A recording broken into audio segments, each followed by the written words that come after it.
Ketua Majelis Permusyawaratan Ulama MPU Aceh, Tengku Haji Faisal Ali, secara simbolis menyerahkan sertifikat halal kepada Kutaraja Fried Chicken yang diterima langsung oleh CEO Robby Erianto di ruang rapat MPU Aceh pada Jumat 21 Februari 2025. Dalam kesempatan tersebut, Abu Faisal menyampaikan rasa bangganya atas inovasi putra-putra Aceh yang memberikan hal-hal baik bagi daerah Aceh. Mudah-mudahan ini memberikan keberkahan kepada kita semuanya, menjadi amal saleh bagi kita.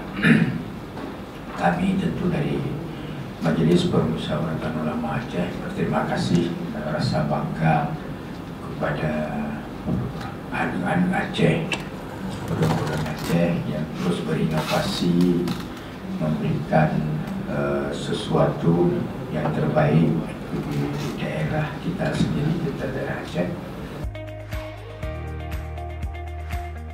Menurut Abu Faisal, dengan adanya produk-produk lokal seperti ini, maka perputaran ekonomi pun akan berjalan di Aceh.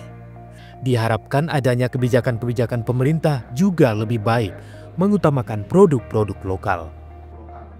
Harapan kita adalah bagaimana seluruh perputaran ekonomi yang ada di Aceh ini memang itu dikelola oleh bangsa dan masyarakat Aceh kita sendiri. Ini yang harus terus kita gelorakan, terus kita sampaikan hal-hal yang bisa kita lakukan, bisa dilakukan oleh orang Aceh. CEO Kutaraja Fried Chicken Robby Erianto mengucapkan terima kasih atas dukungan MPU Aceh sehingga usahanya kini telah mendapatkan sertifikat halal LP POM MPU Aceh. Sekali lagi saya mengucapkan terima kasih yang sangat besar, terima kasih banyak atas kemudahan kerjasama selama ini sehingga Kutaraja Fried Chicken ini telah memiliki sertifikasi halal dan kami akan berkomitmen untuk menjaga sesuai dengan arahan Pak Denny selama ini, jaga ini sebaik-baiknya. Tidak akan kami lakukan malpraktek.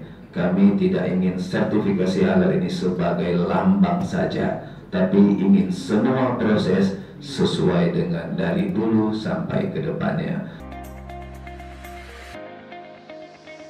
Kutaraja Fried Chicken dengan tenaga kerja merupakan putra-putri Aceh kini telah membuka 29 cabang di seluruh Aceh. Sekitar 13 cabang diantaranya sudah memenuhi persyaratan halal dan berhak mendapatkan sertifikat halal.